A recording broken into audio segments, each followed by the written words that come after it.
오늘 우리가 보는 이 말씀은 예수님께서 본격적으로 이제 공생애를 시작하시는 그 시작의 이야기를 오늘 다루고 있습니다. 여러분, 공생애라고 하는 표현 우리가 자주 쓰죠. 예수님께서 이제 공생애를 시작하셨다. 예수님의 공생애의 삶에 대해서 우리가 묵상하자. 그런 말을 많이 하는데, 여러분, 이 공생애라고 하는 개념은 뭡니까? 제가 보여드린 것처럼 개인의 삶을 살지 않고 무슨 삶? 공적인 삶을 사는 것. 이것이 공생애예요. 그러니까 예수님께서는 30년간 아들로 장남으로 사셨죠. 그리고 아버지 요셉이 일찍 죽었기 때문에 한 가정의 가장으로 그렇게 사셨습니다. 그리고 그때의 직업은 목수셨다, 이렇게 소개되고 있죠. 근데 이 모든 사적인 일을 뒤로하고 이제부터는 당신 자신을 위해 살지 않고 하나님을 위해 또 온 인류 구원을 위해 살기로 작정하신 그때가 바로 공생애의 시작이다, 이렇게 말할 수 있습니다. 근데 저는 오늘 이 공생애라고 하는 이 개념을 우리가 좀 묵상했으면 좋겠어요. 여러분, 이 공생애는 예수님만 사는 걸까요? 여러분, 아까 사전적 의미 보셨죠? 그 의미의 근거에서 본다면 여러분, 공생애는 예수님만 사는 걸까요? 우리 모두도 사는 거죠. 따지고 보면 우리가 하나님을 위해, 교회를 위해 사는 것 모두가 다 공생애고요. 좀 더 넓게 본다면 우리가 국가를 위해 군대를 가거나 어떤 봉사를 하는 것도 일종의 공생애라고 말할 수 있습니다. 나의 시간과 재능을 나를 위해 사용하지 않고 다른 누군가를 위해, 이웃들을 위해, 사회를 위해 사용하는 것도 공적인 생활이죠. 공생애죠. 더 넓게 본다면 아버지, 어머니가 가정을 위해, 자식을 위해서 희생하는 것도 공생애라고 말할 수 있어요. 우리 그리스도인은 하나님의 선교를 위해, 또 하나님 나라의 확장을 위해, 이 교회를 위해 공생애를 사는 사람들이 바로 그리스도인인 줄 믿으시기 바랍니다.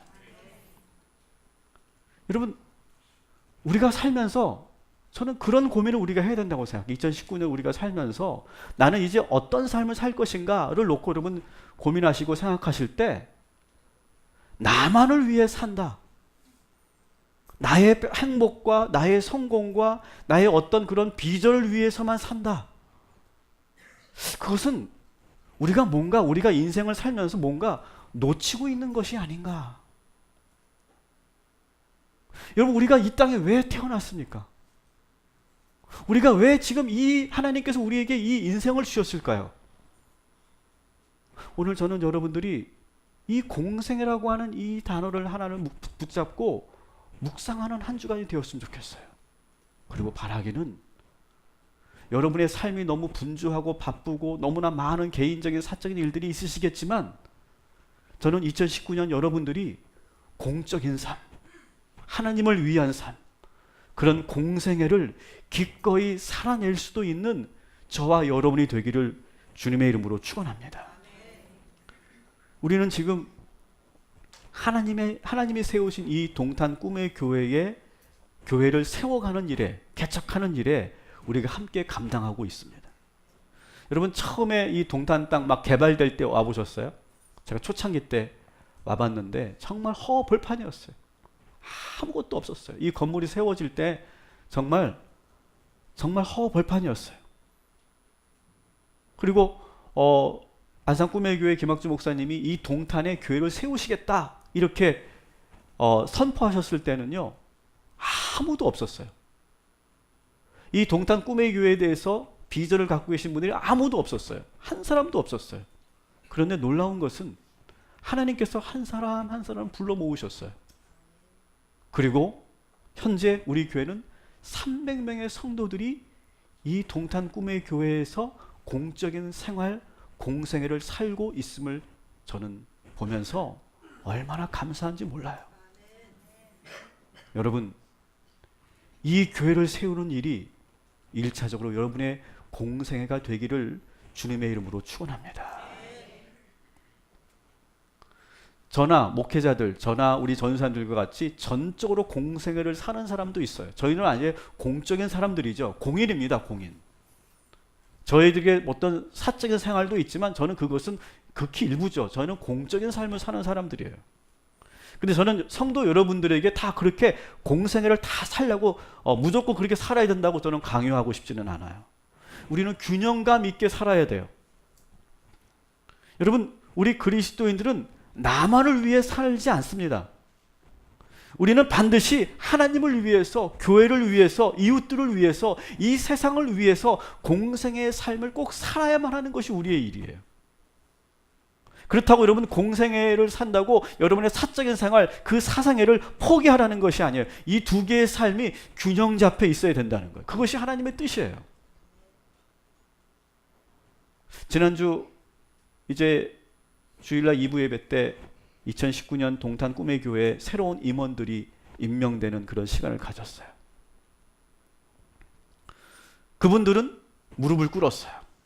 그리고 우리가 함께 기도했어요. 이걸 뭘 말할까요? 우리의 삶의 일부를 공생애로 살겠다라고 하는 결단 아니겠습니까? 임원들뿐만 아니에요. 그 안에 있는 우리 찬양 대원들, 부원들, 우리 팀, 사역팀에 있는 그런 모든 성도들, 여기 계신 우리 그리스도인들 모든 성도들, 그들은 다 공생애의 시간을 우리는 살아야 되는 거예요. 저는 오늘 우리가 이 공적인 생활을 우리가 살기로 작정하면서 오늘 이 예수님의 공생의 시작 이야기를 우리가 묵상하면서 그 안에서 우리가 깊이 잊지 말고 기억해야 될 것들을 우리가 함께 나누는 시간을 가지려고 합니다. 오늘 본문은 예수님께서 이 공생의 활동을 시작하면서 일어났던 일들을 그대로 보여주고 있어요. 이 프로세스, 이 과정을 여러분 한번 잘 기억해 주십시오. 제일 먼저 세례 요한으로부터 세례를 받으셨어요. 세례를 받을 때 하늘문이 열리고 그때 성령이 비둘기같이 임하셨어요. 그리고 하늘의 음성이 들렸어요. 이는 내 사랑하는 아들이다 라고 하는 그 음성이 들렸어요. 그런데 예수님은 곧바로 사역으로 나가지 않고 성령에 이끌려 광야로 가세요. 그리고 그 광야에서 금식으로 기도하세요. 그런데 그때 마귀의 시험을 받게 되는 이 과정을 여러분 한번 눈여겨보시기 바랍니다. 왜냐하면 우리가 공생애를 살면서 이 과정을 우리는 그대로 거쳐야 되기 때문에 그래요. 먼저 여러분, 예수님께서 하나님의 부르심에 따라서 세례를 받았던 그 장면을 여러분 한번 기억해 보세요. 3장 5절에 보니까 예수님께서 세례를 받으실 때 뭐라고 말씀하시냐면 세례를 받는 것이 하나님의 뜻이다. 나는 그 하나님의 뜻에 순종하러 여기에 왔다. 이렇게 말씀하세요. 그러면서 하나님의 그 부르심에 순종하는 모습을 보여주세요. 공생애는 그냥 내가 하고 싶다고 그냥 내가 하는 것이 사는 것이 아니에요. 여러분, 우리가 이 교회를 세워가는 공생애를 살아갈 때 내 생각대로, 내 감정대로, 내 경험대로, 내 열심으로만 살면 문제가 생기죠. 여러분, 하나님께서 우리를 부르시고 거기에 감동을 주셔서 우리가 아멘하고 순종하는 것이 공생애의 시작임을 여러분 기억하시기 바랍니다. 그래서 예수님은 겸손하게 무릎을 꿇었어요. 그리고 세례 요한에게 당신의 몸을 맡기셨어요. 저는 제가 출신 교단이 세례가 아니라 침례를 주는 그런 교단이었어요. 중학교 1학년 때 제가 침례를 받았는데요. 침례 받아보신 분 손 들어보세요. 침례 받아보신 분. 네, 그래도 꽤 있으시겠네요. 이 침례가요, 무섭습니다. 왜냐하면 흰 옷을 탁 입고 딱 물에 들어가요. 그러면 목사님이 뭘 하냐면 이마에 탁 손을 얹고 허리에 딱 잡고 그대로 쓰러뜨리는 거예요. 이게 무서워요. 근데 이게 중학교 1학년 때니까 더 무서웠던 것 같아요. 그래서 사실 이 침례 때 상당히 거룩해야 되는데 상당히 웃지 못할 에피소드들이 많이 있어요. 여자 성도님들은 이게 넘어가야 되니 무서우니까 안 넘어가는 거예요. 이렇게 안 넘어가고 막 버티고 막 그러다가 어떻게 힘줘서 막 넘어졌는데 막 허우적거리고 살려주세요 그러고 막 난리가 날 때가 있어요. 또 어떤 경우는 호흡을 잘해야 돼, 들어갈 때. 근데 호흡을 잘못해가지고 들어가다가 바로 물을 먹어가지고 막 허우적거리다가 목사님을 치기도 하고 그럴 때도 있었어요. 그래서 왜냐면 이게 무섭거든요, 순간. 왜냐면 이게 목사님에게 나의 몸을 완전히 맡기는 경험이거든요. 그래서 딱 뒤로 젖혀서 물 속에 완전히 잠그는 거예요, 이렇게. 그 짧은 순간이지만 그게 얼마나 무서운지 몰라요. 전적으로 이 목사님을 믿어야만 가능한 거예요, 믿어야만. 근데 평소에 성도들이 말을 듣지 않잖아요. 그럼 목사님이 좀 오래 담가둔다는 소문이 있었어요. 그래서 일어나려고 하는데 꾹 누르신대요, 이렇게. 꾹 하는데도 꾹 누르고 말 안 듣기 때문에 그렇게 한다는 소문이 있었어요. 소문이에요, 소문. 모두가 보는 앞에서 내 몸을 맡겨드리는 그 공적인 예식이 바로 이 세례죠. 여러분, 우리가 이 공생애를 시작하면서 매우 중요한 문제예요. 예수님께서 당신의 몸을 다 맡겨드렸던 것처럼 저는 이제부터 내 마음대로 내 뜻대로 내가 공생애를 사는 것이 아니라 하나님의 뜻대로 살겠습니다. 그런 마음으로 여러분 이 사역에 임하시기를 주님의 이름으로 부탁을 드립니다. 그래서 저는 2019년 저는 여러분들에게 그런 부탁을 드리고 싶어요. 따라합시다. 힘을 빼자. 하나님께 맡겨드리자. 여러분, 그러면 내가 열심히 하는 것보다 더 큰 은혜와 큰 열매가 있게 될 줄 믿습니다. 저는 그래서 2019년 여러분 무슨 일을 하시든지 힘을 빼셨으면 좋겠어요. 우리의 자아를 내려놓고 힘을 빼고 주님께 여러분의 인생을 맡겨보시기 바랍니다. 그러면 주님께서 일하실 것입니다. 주님께서 놀라운 기적을 보여주실 줄 믿습니다. 예수님께서 세례를 받으실 때 어떤 현상이 나타났습니까? 16절, 17절 같이 읽습니다. 시작.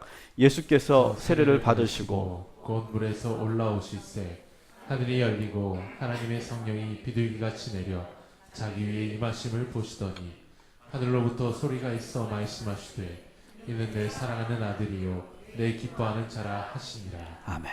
자, 하늘이 열렸어요. 하늘이 열리고 성령이 비둘기같이 임했다. 기도 있어요. 여러분, 우리가 공생애를 살아갈 때 성령님이 우리에게 임하셔야 돼요. 성령의 기름 부음이 있어야 돼요. 여러분, 선지자들이 머리 위에 기름을 붓는 것은 뭘 의미할까요? 임명하는 거예요. 임명. 그 사람에게 그 자격을 부여하는 거예요. 왕으로서의 자격, 선지자로서의 자격을 부여하는 거예요. 근데 여러분, 성령의 기름 부음이 없이 우리가 사역을 할 때, 공생애를 살아갈 때 어려운 일들이 참 많이 일어납니다. 일단 여러분, 기름이 안 부어지면, 성령의 기름이 안 부어지면, 여러분 이 성령의 기름이라는 건 어떤 역할을 합니까? 윤활유 같은 역할을 하거든요.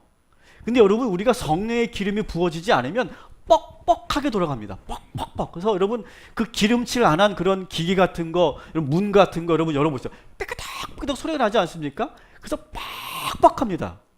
우리가 하나님의 사역을 할 때도, 주의 일을 할 때도 우리가 성령의 기름을 받지 않으면 우리가 뻑뻑하게 돌아가요. 그러면서 소리가 나요, 소리가. 그리고 기쁨이 없고 감사도 없고 항상 어색하고 불안하고 그리고 쉽게 시험 들고 우리가 상처받을 때가 있어요. 여러분, 저는 오늘 공생애를 살기로 작정한 우리 모두가 성령의 기름을 받으시기를 주님의 이름으로 축원합니다. 그리고 성령이 임하면 우리에게 뭐가 나타납니까? 능력이 나타나죠, 능력. 그래서 여러분, 주의 일을 하거나 여러분이 공생애를 살아갈 때 내 힘으로 내 경험으로 하면은 꼭 어려움이 생겨요. 그런데 성령의 능력으로 하면 내가 알지 못하는 나의 능력이 나타나요. 그리고 나에게 없었던 그 능력이 성령을 통해 우리에게 나타날 때가 있어요. 여러분, 그 체험을 우리가 한 번쯤 해봐야 돼요. 이건 내가 할 수 있는 것이 아닌데 성령이 내게 임하니까 놀라운 일을 내가 하고 있는 거예요. 사도행전을 제가 강의할 때 베드로의 이야기를 말씀드렸잖아요. 베드로는 앞에서 제대로 사람들 앞에 얘기도 못했던 그런 무식한 어부였는데 성령이 임하니까 3,000명, 5,000명에게 복음을 전하는데 그들이 뒤집어지더라는 거예요. 깜짝 놀랐죠, 자기가. 여러분, 우리들에게도 그런 성령의 능력이 임하게 될 줄 믿습니다. 여러분, 그 오합지졸 같았던 예수님의 12 제자가 처음에는 그렇게 철도 없고 무슨 말인지 예수님의 말씀을 알아듣지도 못하고 그렇게 믿음 없이 살았던 그 12 제자가 성령이 임하니까 어떻게 됩니까? 그들을 통해 전 세계로 복음이 퍼져나가지 않습니까? 복음의 폭발력이 그 12 제자를 통해 나타나지 않습니까? 저는 꿈꿉니다. 우리 동탄 꿈의 교회가 2019년에 여기 계신 우리 모든 300명의 우리 모든 성도들이 다 성령 충만해서 우리가 상상할 수도 없는 그런 일들을, 그 위대한 하나님의 사명들을 감당하는 교회가 될 줄 믿습니다. 저는 그래서 사도행전 1장 8절 말씀을 저는 이렇게 바꿔봤어요. 오직 성령이 우리에게 임하시면 우리가 권능을 받아 제2동탄과 1동탄과 오산과 수원과 화성과 경기를 넘어서서 수도권을 넘어서서 대한민국 전국을 넘어서서 세계 선교에 쓰임받는 내 증인이 되리라. 여러분, 우리가 2019년에 우리가 사모해야 될 것은 정말 성령이 충만해지는 그 성령의 능력으로 여러분의 삶도 사시고 여러분의 그 비전도 이루시고 여러분의 공생애도 이루어 가시게 되기를 주님의 이름으로 축원합니다. 오늘 저는 우리가 예배 드릴 때 그 예수님이 세례받을 때 그 장면처럼 그대로 하늘문이 열렸으면 좋겠어요. 그리고 저는 바라기는 여러분의 마음의 문도 열리길 소망합니다. 그래서 하늘의 문과 우리의 마음의 문이 열려서 그 사이로 하나님의 그 영적 능력이 흘러내리길 소망합니다. 그 하나님의 문과 우리의 마음의 문에 송유관이 만들어져서 그 안으로 성령의 기름이 계속해서 공급되는 그런 2019년이 되어서 웬만한 일에 지치지 않고 낭망하지 않고 시험 들지 않는 저와 여러분이 되기를 주님의 이름으로 축원합니다. 그때 동시에 무슨 일이 일어납니까? 하늘에서 음성이 들려요. 이는 따라합시다. 이는 내 사랑하는 아들이다.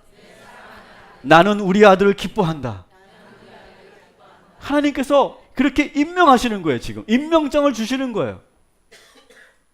아버지 하나님은 지금 이 아들 예수가 순종하며 공생애를 시작하는 그 모습이 너무너무 사랑스럽고 기쁘셨던 거예요. 여러분, 우리가 2019년에 하나님이 근심하는 삶을 살지 않기를 소망합니다. 성령에 근심하지 않도록 오히려 하나님께서 여러분들을 보시면서 사랑하시고 기뻐하시는 그런 삶을 살기를 주님의 이름으로 축원합니다. 여러분, 하나님이 기뻐하는 삶, 그 공생애를 우리가 살아낼 때 2019년에 여러분 두고 보세요. 놀라운 축복이 임하게 될 줄 믿습니다. 근데 그 이후로 그 놀라운 그런 영적 체험을 하신 예수님께서 곧바로 공생애를 시작하시는 것이 아니라 광야로 가세요. 4장 1절. 그때 예수께서 광야로 가사. 예수님은 곧바로 공생애를 하지 않고 광야로 들어가셨어요. 왜 그랬을까요? 유대인들에게 이 광야는 아주 거룩한 곳이거든요. 광야는 하나님의 음성을 들을 수 있는 곳이에요. 그래서 많은 선지자들과 영적 지도자들은 광야에서 운둔 생활을 하면서 기도했어요. 세례 요한도 광야에서 살았죠. 왜 유대인들은 왜 이 아무도 사람이 살지 않는 사람이 없는 이 광야에서 하나님의 음성을 들을 수 있다 이렇게 생각했을까요? 아마 여러분도 다 이해하실 거예요. 여러분, 사람의 많이 모이는 곳, 사람의 말이 많이 들리는 곳에서는 하나님의 음성을 들을 수 없거든요. 우리가 공생의 사역을 하면서 꼭 가져야 되는 공간이 있어요. 그것은 두 가지인데 광야와 골방이에요. 아무도 없는 광야에서 여러분 홀로 기도하는 시간이 있어야 돼요. 아무도 없는 그 골방에서 우리가 하나님을 바라볼 때 그때 하나님의 음성을 듣게 되는 거예요. 여러분, 우리가 2019년 아무리 분주하고 아무리 바쁘게 살아도 하나님과 깊이 만나는 그런 영적인 순간들을, 영적인 장소들을 여러분 포기하지 마시기를 주님의 이름으로 축원합니다. 하나님과 깊은 만남이 있어야 거기서 하나님의 음성을 들을 수 있는 거예요. 그래서 지금 예수님은 광야로 나아가신 거예요. 자꾸 우리가 사람의 말에 의지하고 사람 소리에 자꾸 우리가 연연하면 우리의 사역은 힘들어질 거예요. 우리의 공적 생활은 어려워질 거예요. 그러나 하나님을 의지하고 하나님의 음성만 듣는다면 우리는 늘 물가에 심겨진 나무처럼 늘 푸르르고 늘 충만하게 될 줄 믿습니다. 그래서 저는 여러분, 그래서 제가 특별 새벽 기도를 시작하는 거예요. 여러분, 하나님과 깊은 만남의 시간. 저는 이 성전이 때로는 광야이기도 하고 골방이기도 한다고 생각해요. 그래서 여러분, 아무도 없는 성전에 나와서 여러분 기도해 보시기 바랍니다. 그러면 그때 하나님의 그 세미한 음성을 들려주시고 하나님께서 놀라운 그런 일들을 우리에게 보여주실 줄 믿습니다. 그런 영적인 시간을 갖는 거, 여러분 그것을 소중하게 여기시기를 주님의 이름으로 축원합니다. 그런데 오늘 본문을 보니까 예수님이 자발적으로 광야로 들어가신 것이 아니라 4장 1절을 같이 읽어볼게요. 시작. 그때 예수께서 성령에게 이끌리어 광야로 가시니. 자, 누가 이끌었다고요? 성령께서 광야로 이끄셨다, 이렇게 돼 있어요. 성령님은요, 예수님을 아무도 없는 광야로 이끌어 가셔서 외롭게 하세요. 고독하게 하세요. 여러분, 공생애를 산다는 것은 때로는 외로운 길이에요. 혼자 가야 하는 길일 때가 많아요. 혼자 감당하고 때로는 내가 혼자 침묵하고 내가 누구에게도 말할 수 없는 그런 일들이 우리에게 나타날 때가 있어요. 그렇다고 그러면 사람들과 단절하라는 것이 아니에요. 그러나 철저하게 그 외로움을, 그 고독함을 예수님처럼 견딜 수 있는 사람이어야 한다는 거예요. 광야의 길을 혼자 걸어갈 수 있고 그 외로움을 견딜 수 있고 사람들에게 치이지 않고 사람들의 눈치를 보지 않고 올곧게 주님의 길을 걸어갈 수 있도록 성령께서 예수님을 광야로 이끄셨다는 거예요. 여러분, 우리가 살면서 외로움 때문에 힘들어하지 말고 혼자라는 것 때문에 상처받지 말고 여러분, 사람을 의지하지 않고 주님이 걸어가셨던 그 길, 사람들이 가지 않는 그 광야에서 여러분 깊이 하나님을 만나는 그런 2019년이 되시기를 주님의 이름으로 축원합니다. 성령님은 예수님을 광야로 내모시듯이 몰고 가셨어요. 그리고 그 광야 한가운데서 예수님 뭐 하셨습니까? 40주야를 철저하게 혼자 지내셨어요.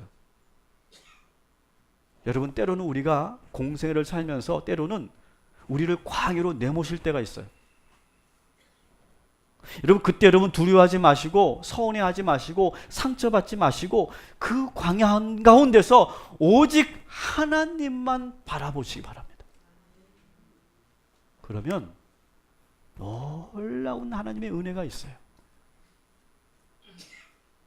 내가 침묵해야 될 때 내가 침묵하고 하나님만 바라보십시오. 그러면 하나님께서 위로하십니다. 하나님께서 다 알아주십니다. 하나님께서 힘을 주십니다. 하나님께서 꿈을 주시고 하나님께서 능력을 허락하여 주실 거예요.